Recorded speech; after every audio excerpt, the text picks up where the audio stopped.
ધોરણ 9 વર્ષ 18-19 વિજ્ઞાન પ્રકરણ 15 અન્ન સ્ત્રોતોમાં સુધારણા.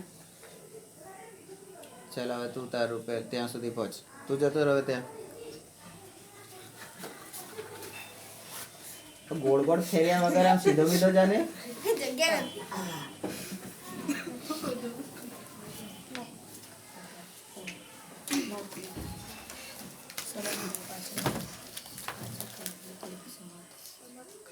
જો સમાજ વિદ્યા કાઢ્યું છે ને છેક નીચે.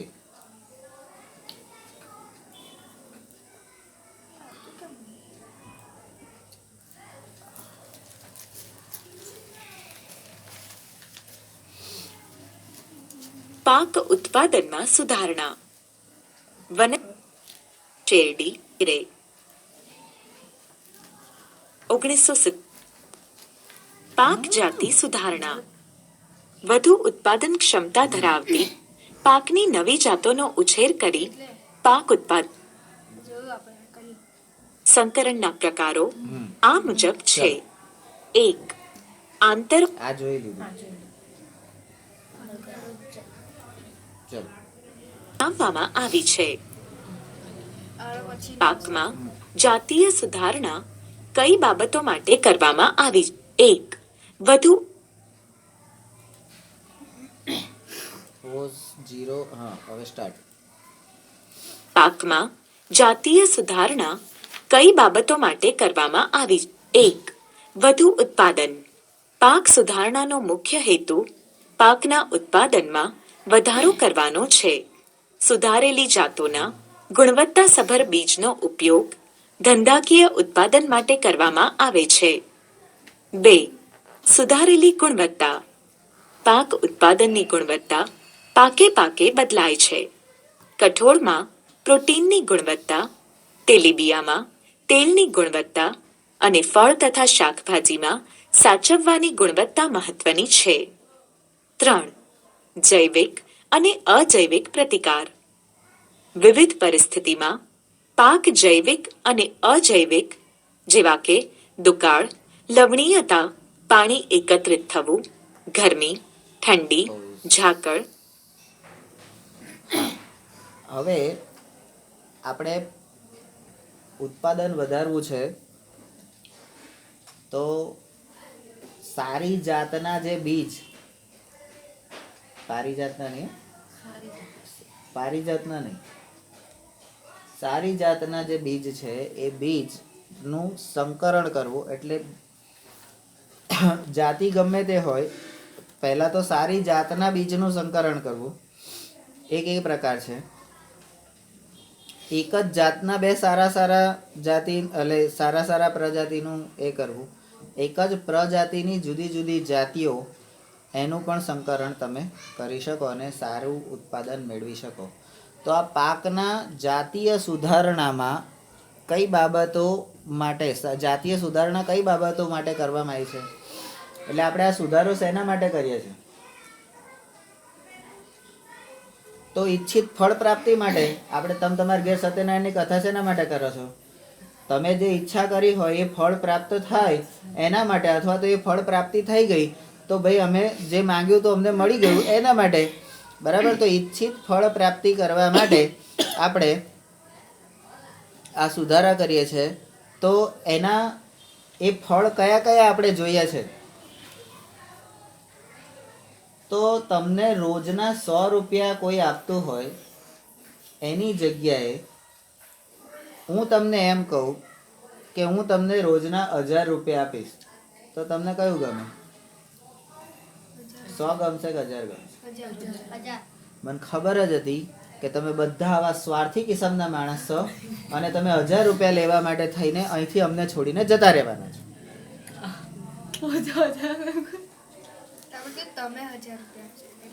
તો ઉત્પાદન વધે એવું બધાની ઈચ્છા હોય. હા, પેલું યે દિલ માગે મોર, બરાબર? મમ્મીએ આપણને 2000 રૂપિયા આપ્યા અને એવું કીધું તને મનગમતો ડ્રેસ લઈ આવ. હે, બજારમાં ગયા, આપણો મનગમતો ડ્રેસ, કલર, ડિઝાઇન, આ તે બધું ચોઈસ બધું આપણને ગમ્યું, ભાવ પૂછ્યો 810 રૂપિયા. મમ્મીએ તો 2000 આપ્યા છે. એને તો કીધું તું 2000 જે આવે એ તું 2000 નો હશે તોય ચિંતા નહીં, પણ 810 રૂપિયા, તો 810 રૂપિયા વાળા બે તમને મળી જાય, 2000 બે મળી જાય, તો એ દિલ માગે મોર. જો મમ્મી તે મને 2000 નો એક ડ્રેસ લેવાનું કીધું તું, હું 800 1600 ના બે લાવી અને તોય બોલ 400 બચ્યા, પણ એમાંથી મેં 50 ની પાણીપુરી ખાધી. કારણ કે જાત છોકરીને ને માર્કેટમાં ગયા એટલે પાણીપુરી તો ખાવાની જ, અને એ કમિશન કાઢીને જ ખાવાની નક્કી. તો વધુ ઉત્પાદન બધાને ગમે, અને વધુ ઉત્પાદન મેળવવા માટે આપણે આ જાત સુધારણાનો કાર્યક્રમ કરીએ છીએ. ત્યાર પછી કહે છે સુધરે, અને એનો ઉપયોગ શેના માટે કરીએ? તો ધારો કે મારે મારા ઘર માટે 1 વીઘામાંથી મારે મારા ઘર માટે 20 મણ અનાજ હોય તો પૂરતું છે મારા ઘર માટે, પણ મારે ત્યાં 50 મણ પાક્યું, તો બાકીના 30 મણનું હું શું કરીશ? તો કે 10 મણ મારી છોકરીઓને તઈ મોકલી આલી. છોકરી જમાઈને તઈ મોકલવું પડે, અમારે ચવાણું તો મોકલવું પડે. ના મોકલે કે હારે એનો બાપો કેવો લુખ્ખો છે, કશું મોકલતો નહીં. બરાબર? કેટલાક એવા નાલાયક ઘરના લોકો હોય તો આવું બધું બોલે છે, બાકી હારા ઘરના ના બોલે, હોય તોય ના બોલે. બરાબર? જેમ કે હું એને પૂછું કે હું કેવો માણસ, તો એવું જ કહે છે કે સારો માણસ. હું કેવો માણસ છું? જો છે ને ખરાબ હોય તોય ના બોલે, તો આ સારા ઘરના છોકરાના લક્ષણ છે. એટલે શું કહેવાય, મંજુલાના સંસ્કાર. તો મારી પાસે હજી વધે છે તો હું શું કરીશ? તો હું વેચીશ, ધંધાકીય હેતુ.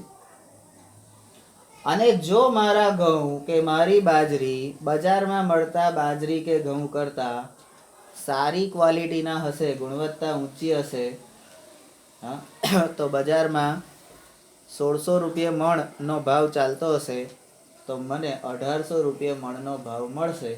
બરાબર?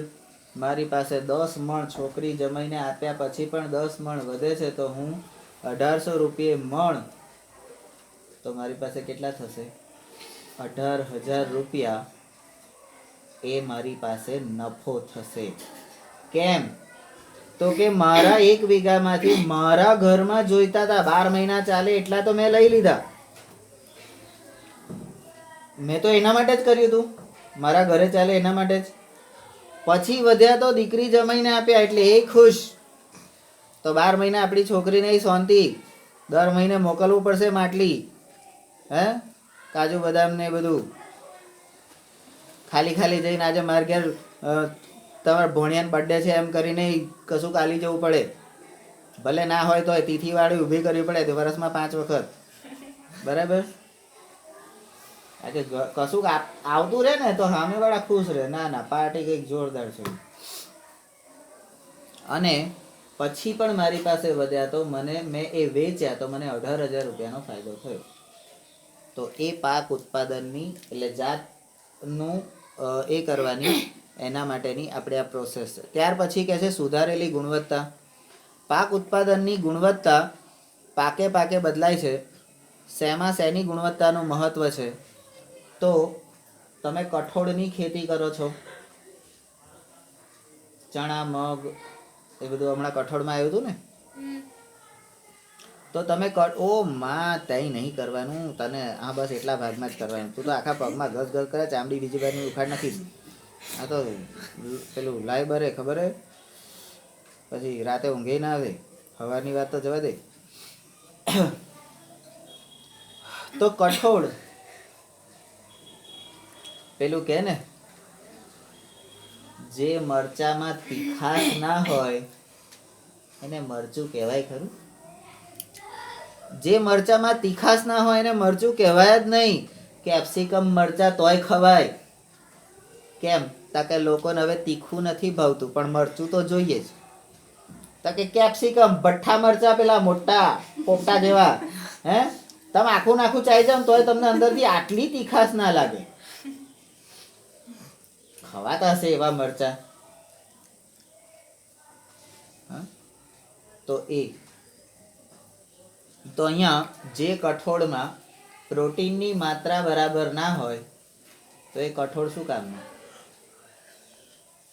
હું મગ ખાઉં તો એ મગ દ્વારા મારા પગમાં તાકાત આવવી જોઈએ. પોપટ, પગમાં તાકાત આવવી જોઈએ, હાથ પગમાં. પણ જો ના આવે તો એ મગ મારે શું કામના? કોણે?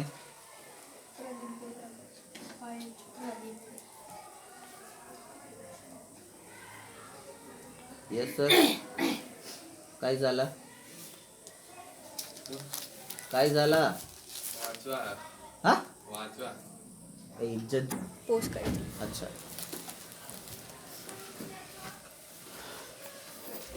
તો કઠોળમાં પ્રોટીનની માત્રા ઓછી હોય તો એ કઠોળ નકામું કહેવાય.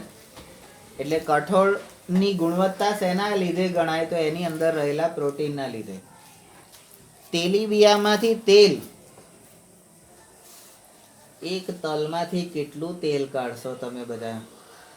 હા? અને તો એ તલ 5-7 વર્ષથી તમને બધાને તેલ આપીને ઊંજણ ભરે છે તમારા બધાના મગજમાં, હાથ પગમાં, શરીરમાં. બરાબર? તો એક તલમાંથી કેટલું તેલ કાઢશો તમે? હજી કેટલે સુધી મને હેરાન કરશો? પણ જો તલમાંથી તેલ ના નીકળે તો એને તલ કહેવાય ખરું? મગફળી બધાને ભાવે? કોને ના ભાવે? હા, બધાને ભાવે. હા, તો મગફળીમાંથી તેલ ના નીકળે. શું છે ભાઈ તારે? હા, તો તમે બીજું તમારે ઇંગ્લિશનું બાકી છે ને? હજી મેં સવારે ચલાવી બધા ચેપ્ટર, બધા પેપરના. હા, તો વાંચો. ચલો જાઓ. અને બાકી હોય બાકી કામ કરો. વિજ્ઞાનમાં બાકી હોય કે ગમે તે વિષયમાં બાકી હોય કે બાકી કામ કરો. તો તેલીબિયામાંથી તેલ નીકળવું જ જોઈએ, નહીં તો એ તેલીબિયા શું કામના? હે? આપણે કપાસ વાવીએ, કપાસના બિયાને આમ ભળીએ અને અંદરથી કપાસ તેલ નીકળે જ નહીં તો ભજીયા કેવી રીતે ખવાય? હે? કપાસ તેલ તો જોઈએ જ ને. અને લગનમાં કઈ થોડી સિંગ તેલ વાપરવાનું છે? કપાસ્યું જ ખવડાવવાનું. ચોખ્ખા ઘીના મોહનથાળના ઢેફા બનાવવાના. દાંટ્યું તરફ અપાય એ તો મિક્સ હોય તો જ કઠણ રહે ને લાંબો ટાઈમ રહે. નહીં તો પેલા તો આમ પોચા પોચા હોય. આજે હતા એવા એકદમ ઢીલા પોચા હોય. બરાબર? 2 દાડામાં તો અંદરનું બધું ઘી ઓહરી જાય. એટલે ડાલડા અને ચોખ્ખું બે મિક્સ કરીને ખવડાવવાના. કારણ કે આમ કદાચ કઈ બબાલ થઈ તો એ જ ઢેફા મારવાના. એકવાર માથું તો ફૂટે. એવું કરાય ના. તો તેલ નીકળે એવા બિયા. બરાબર? અને વધારે તેલ નીકળે એવા. હા, પછી ફળ અને શાકભાજી તો એ સાચવવાની. બરાબર? તો એના માટે આપણે સુધારેલી ગુણવત્તા, એટલે એવા સારી ક્વોલિટીના આપણે ફ્રૂટ લઈએ તો ઘરમાં વધારે ચાલે. બાકી અમુક એવી ક્વોલિટીના પેલા 10 રૂપિયા કિલો સફરજન લઈએ, હા, અહીંથી તમે બજારથી લઈને ઘેર આવો ત્યાં સુધી તો અંદર કાળા કાળા ડાઘા પડી ગયા હોય. ખાવા માટે કાપો ને તો અંદરથી ઘણા બધા નીકળે, પોસેટા ને બિયડ ને લારવા ને બધું. અને પેલા 50 રૂપિયા કિલો લાયા હોય તો સ્ટાન્ડર્ડ ક્વોલિટી છે તો સારું જ નીકળશે. એ તમે 2-3 દિવસ કદાચ ઘરે મૂકી રાખ્યા અને પછી ખાવ તો એમાં કંઈ ડાઘ પડવાનો નથી. બરાબર છે? ત્યાર પછી જૈવિક અને અજૈવિક પ્રતિકાર. જૈવિક પ્રતિકાર એટલે જે જીવાણુઓ, સજીવો દ્વારા જે પ્રોબ્લેમ ઊભા થાય એની સામે રક્ષણ મેળવવા માટે. તો એમાં શું હોય? તો કે રોગો, કીટકો અને કૃમિઓ. આપણો મસ્ત ડાંગરનો છોડ થયો આવડો મોટો, હે, અચાનક એમાં રોગ આવી ગયો. બધા જે દાણા વાળો જે પેલો ઉપરનો ડુંડો હોય ને એના અંદરના દાણા બધા ખોતરાઈને એમને પડવા માંડ્યા. બરાબર. તો શું કરવાનું? એની સામે રક્ષણ મેળવવા માટે આપણે આ જાતીય સુધારણા કરીએ છીએ. કીટકો, કેટલાક જીવડા એવા હોય, જો આ એકલી હોય તો એને ખાઈ જાય એવા જીવડા આપણી આજુબાજુ ઘણા છે. બરાબર. પણ એની જાત સુધારવા માટે, બરાબર, આપણે જે યોગ્ય લક્ષણોવાળા ફેરફાર કર્યા હોય, બરાબર, આજથી 3 વર્ષ પહેલાની કલ્પના અને આજની કલ્પના, તો એની કલ્પનામાં તમે કલ્પના કરી હશે કે એમાં કેટલો ફેરફાર થયો? તો 3 વર્ષ પહેલાની કલ્પનાની તમે કલ્પના કરો કેવી હતી, અને 3 વર્ષ પછીની આજની કલ્પનાની તમે કલ્પના કરો તો એ કલ્પનાની કલ્પના કેવી હશે? સુધારેલી ગુણવત્તા દેખાય છે? તો એ સુધારેલી ગુણવત્તાના કારણે જે આ કીટાણુ ટાઈપના લોકો હોય ને, એનાથી એને પોતે પોતાની જાતને બચાવી શકે. બાકી એ જ કીટાણુ જો આ ડાંગરના છોડ ઉપર ચોટ્યા તો એની પત્તર ફાડ નાખે, પણ આને કશું હેરાન કરતા નથી. ભલે બાજુના જ ખેતરમાં છે તોય, બાજુના જ ખેતરમાં છે તોય આને હેરાન કરતા નથી. કેમ? તો કે સુધરેલી જાત. અને આપણે કહીએ છીએ ને હારી સુધરેલી જાતો છે, બધી સુધરેલી જાતો છે. બાકી આ બધી તો વનેચરના વરઘોડા જેવી જાતો. હા. ત્યાર પછી कृमियों. अपने पेट में जो कीड़े होते हैं वैसे वनस्पति के पेट में भी होते हैं. तो उसका पेट मतलब उसका जो प्रकांड होता है ना, प्रकांड, उसके अंदर होते हैं. उसके जो फ्रूट होते हैं, फल, उसके अंदर वो कीड़े होते हैं. काट के देखो, अंदर से निकलते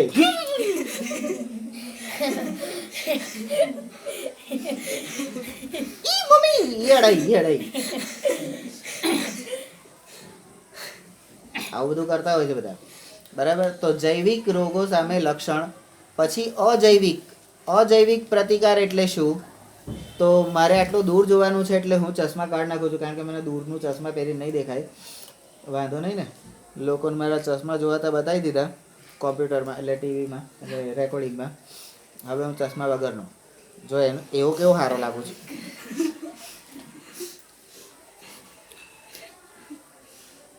તો અજૈવિક જે પરિબળો છે એ કયા કયા છે? તો કે દુકાળ. તો આપણો ખેડા જિલ્લો ભગવાનનું વરદાન છે. 56 દુકાળની અંદર પણ આખા ભારતમાં દુકાળ. એક વિસ્તાર બાકી નહીં કે જ્યાં પાણી અને ખોરાક પૂરતા પ્રમાણમાં મળે. એ 56 દુકાળમાં માણસને ખાઈ જતો તો, એટલો ભૂખ્યો થયો હતો. આમ મળદું પડ્યું હોય ને, મળદું, તો થોડીક વાર રાહ જુએ, એ મળદાને હળગાવે નહીં, બધા એ મળદાને ખાવા બેસી જાય, બચકાટવા બેસી જાય. આ 56 દુકાળ હતો. એ 56 દુકાળની અંદર પણ ખેડા જિલ્લો જે હતો ત્યાં લીલોતરી હતી. ભગવાનનું વરદાન છે કે ખેડા જિલ્લામાં ક્યારેય દુકાળની અસરો થશે નહીં. એ બનાસકાંઠામાં થાય, એટલે બનાસકાંઠામાં, હા બનાસકાંઠા, એ સાબરકાંઠામાં થાય, રાજસ્થાનમાં થાય, દક્ષિણ ગુજરાત જ્યાં પુષ્કળ જંગલો આવેલા છે, પાણી, દરિયો બધું છે, પણ ત્યાં દુકાળ પડે. यहाँ नहीं पड़ता है भाई. क्यों? ऊपर वाले के 10 हाथ है उसके पर. તો દુકાળની અસરો ના થાય. રણ વિસ્તારમાં પણ તમે બનાવો કોઈ વસ્તુ, તમે કોઈ પાક ઉગાડો, બિયારણ નાખો અને ઉગે, તો એ સારી ગુણવત્તાનું કહેવાય. ઇઝરાઈલ, ઓળખો ને ઇઝરાઈલ? કોણ છે ઇઝરાઈલ? કોણ છે? અચ્છા, ઇઝરાઈલ દેશ છે. ચારે બાજુ ગલ્ફ કન્ટ્રી, આરબ અમીરાત, શારજા, દુબઈ, બધા રણ વિસ્તાર જ છે. તો રણ વિસ્તારમાં પણ એ ઇઝરાઈલે દરેક પ્રકારની ખેતી ઘઉં જોઈએ છે અહીંયા જ પકવો, ડાંગર જોઈએ છે અહીંયા જ પકવો, શાકભાજી જોઈએ છે અહીંયા જ પકવો, ફૂલ જોઈએ છે અહીંયા. એને જેની જેની જરૂરિયાત પડી એ બધી વસ્તુ એણે પોતાના જ દેશમાં ઉગાડવાની ચાલુ, પોતાના જ દેશમાં, સ્વદેશી. રણમાં ફૂલ ઉગાડવું જેવી તેવી વાત છે. અને ઇઝરાયલ એટલે કેટલો મોટો દેશ ખબર હે? આપણા ગુજરાતનો ત્રીજો ભાગ. આપણું ગુજરાત છે ને એનો ત્રીજો ભાગ, એટલો નાનો દેશ છે. પણ આજુબાજુમાં 18 આરબ કન્ટ્રી છે, એની સામે એકલા હાથે જીક ઝીલે છે. અને એમ કહે છે કે આજુબાજુના એકેની તાકાત છે કે અમારી પર કશું કરે. એ એક બોમ્બ નાખે ને તો અહીંથી આમ 50 બોમ્બ નાખીએ. ખમીર છે એનામાં. તો જાતની સુધરેલી જાત, તો એ જાત પણ કેવી રીતે સુધરી? પહેલા માર ખાઈ ખાઈને ગુલામ બની હતી, વર્ષો સુધી પોતાનો દેશ છોડીને બહાર ભગાડી મૂક્યા હતા. અને વર્ષો કેટલા? 2500 વર્ષ. 2500 વર્ષ એ દેશના લોકો, યહૂદીઓ, દુનિયામાં બીજા બધે પણ જ્યાં રહ્યા ત્યાંથી પોતાના દેશ માટેની લાગણીના કારણે વર્ષે એક વખત મળે એમનું જે નવું વર્ષ હોય એ દિવસે, અને એમ કે બધાને એવી આશા, આવતા વર્ષે જેરુસલામમાં મળીશું. જેરુસલામ એટલે ઇઝરાયલની રાજધાની છે. આવતા વર્ષે આપણે ત્યાં મળીશું. એ આશા સાથે સતત એ દિશામાં 2500 વર્ષ સુધી એમણે કામ કર્યું. ત્યારે એ ઇઝરાયલના લોકો એટલા કેપેબલ થયા કે એમણે હુમલો કર્યો અને યહૂદીઓએ, અને ત્યાંથી પોતાનું ઇઝરાયલ છોડાયું એમણે દુશ્મનોના એમાંથી. બરાબર. અને અત્યારે આટલું ખોબા જેવું છે, પણ આજુબાજુના બધાને આમ ખાલી આમ આ કરે એટલે આજુબાજુવાળા બધા આમ બેસી જાય ચૂપચાપ. તો એ ઇઝરાયલમાં રણ વિસ્તારમાં, એટલે દુકાળ પડે પણ આપણા પાકને નુકસાન થવું જોઈએ. બરાબર. લવણી હતા. આ લવણી હતા એટલે એની અંદર ક્ષારનું પ્રમાણ, જુદા જુદા ક્ષાર હોય એનું પ્રમાણ એ પણ જળવાવું જોઈએ. ટેસ્ટ આવે છે કે લવણી હતા? ચેક કરે મારી કેવી છે.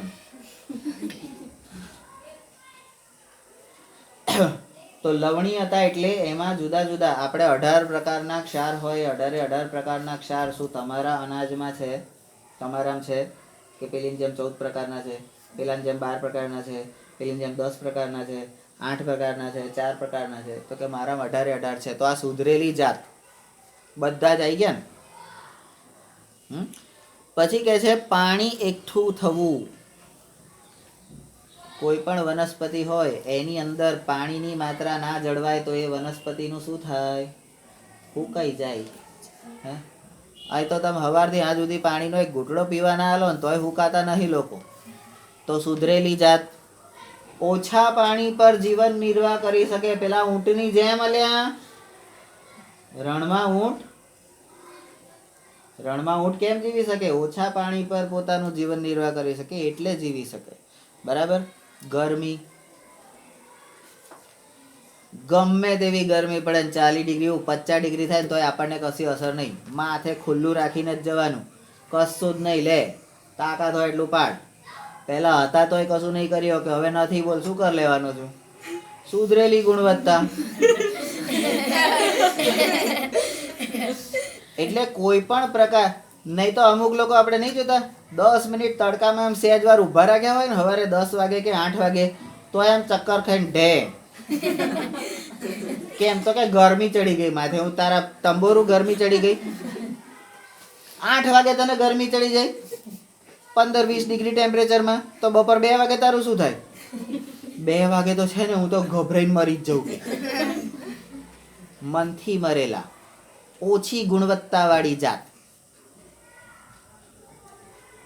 પણ ગમે તેવો ટળકો હોય, આપણે આપણી વૃદ્ધિ વિકાસ ચાલુ જ રાખવાની. ભર બપોરે બી કશું કરવાનું હોય તોય સાક્ષી પુરાઈ આપણે કરવાનું. હો તડકામાં રમે છોકરો બીમાર ના પડી જાય. સહારા તમે શું અંધારામાં રમતા હતા? પોતે આખી બપોર નદીના પટમાં રખડ્યા કરતા હતા, બરાબર, અને છોકરા જાય કે બીમાર ના પડે. તો ગરમી એટલે કોઈ પણ પ્રકારની ગરમીની એની પર અસર થતી નથી. તમે કાલે કે પરમ દિવસે એવું જોઈ લીધું, આનો ભાર ધીમે ધીમે વધતો જાય છે, પાછી એક્ઝેક્ટ પોઈન્ટ ઉપર એમ કરીને આમ દબાવે છે. આ તો કઈ પેલું ફાફડા જલેબી બનાવવાના છે ને ઘસીને. તમે પરમ દિવસે જોયું ગરમી વધારે હતી ભોયરામાં, મને બહુ જ ગુસ્સો આવ્યો હતો તમારા બધાના પરાક્રમથી, બરાબર. હું બધાને મારતો હતો, બધાને એવું હતું આજે ભયંકર પડવાની છે, જોરદાર માર પડવાનો છે, હે.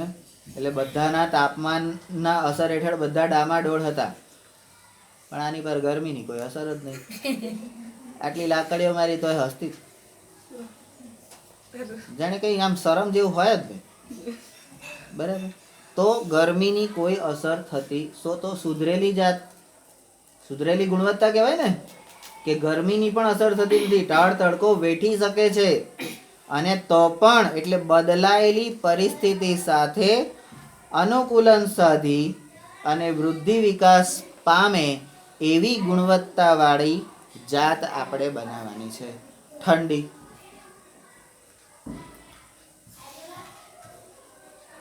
અહીંયા દેસાઈ પોળમાંથી આવવાનું હોય તો આ ધાબળો ઓડીને આવે, અને પેલો મારા હરેરીથી આવવાનું હોય તો એમને એમ ખુલ્લામાં આવે, અને પાછા બોલો ગુરુજી શું હતું?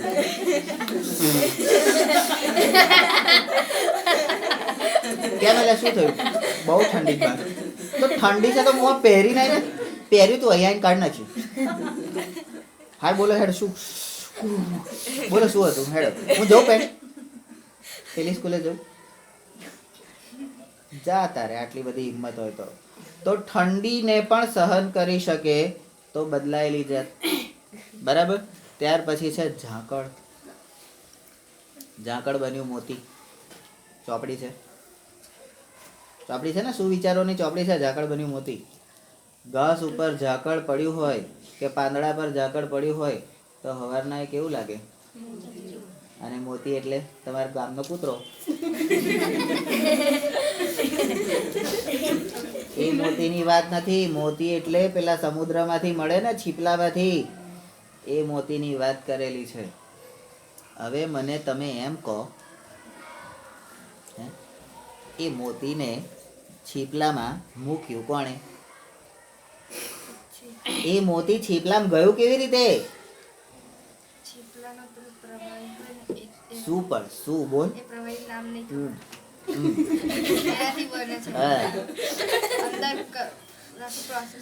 હા એ પણ શું બોલ ને. અખાનો એક વિડીયો છે, છીપલામાં મોતી કોણે નાખ્યું, કેવી રીતે બને છે જાણવા, બરાબર. તો ઝાકળની અસર આપણે એવું, કેટલાક લોકો એવું કે એમાં સ્પેશિયલી આવો રાયડો બાયડો હોય ને, રાયડો જ ને, હા રાયડો, અલે રાયડો ના કહેવાય, તાર બાપો છે રાયડો વાળી. હું રાયડો રાયડો કરું છું, આટલું માનથી બોલાતા કે રાયડો.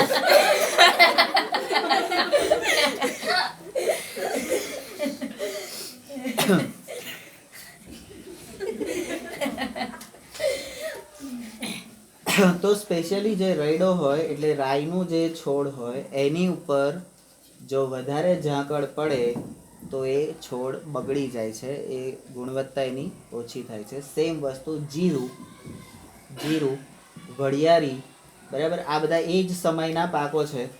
એની ઉપર જો વધારે ઝાકળ પડે તો એ પાક બગડી જાય, બરાબર. તો એ ઝાકળ પડે તો પણ એને કંઈ નુકસાન થવું જોઈએ નહીં. બાજુના ખેતરવાળાની વરિયાળીનું જે થવાનું હોય થાય. અમાર ત્યાંની વરિયાળી આમ ખાવ ને, એક દાણો ખાવ એટલે મગજ ચડી જવી જોઈએ, એને કહેવાય વરિયાળી, સુધરેલી ગુણવત્તા વાળી, બરાબર. તો એવો આપણે સુધારણા કેમ કરવાની, પાક સુધારણા કેમ કરવાની, બરાબર. અત્યારે તમે પણ પાક સુધારણાની એક પ્રોસેસમાંથી જ પસાર થાવ છો, બરાબર. અહીંયા જાત સુધારવાની છે, તો અહીંયા જાત સુધારવાની છે. હે મારે અહીંયા જાત જ સુધારવાની છે ને. વનેચરના વરઘોડાની જાત એને માણસની જાતમાં ફેરવવાના છે ને.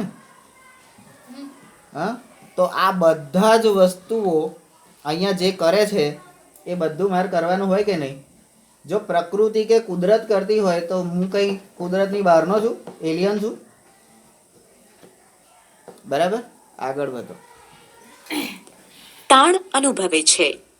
આ તાણ સામે પ્રતિકારક જાતોથી પાક ઉત્પાદનમાં સુધારો થઈ શકે છે. 4. પરિપક્વતાના સમયગાળામાં બદલાવ. જો પાકનો વાવણીથી લણણી સુધીનો સમયગાળો ટૂંકો હોય તો તે જાત આર્થિક રીતે પરવડે તેમ ગણાય. આ ટૂંકા ગાળાને લીધે એક વર્ષમાં એક કરતાં વધુ પાક મેળવી શકાય છે. આનાથી પાકનું ઉત્પાદન મૂલ્ય ઘટાડી શકાય. પાકની સમાન પરિપક્વતા લણણીની પ્રક્રિયાને સહેલી બનાવે છે અને લણણી દરમિયાન થતા ઉપજના નુકસાનને ઘટાડે છે.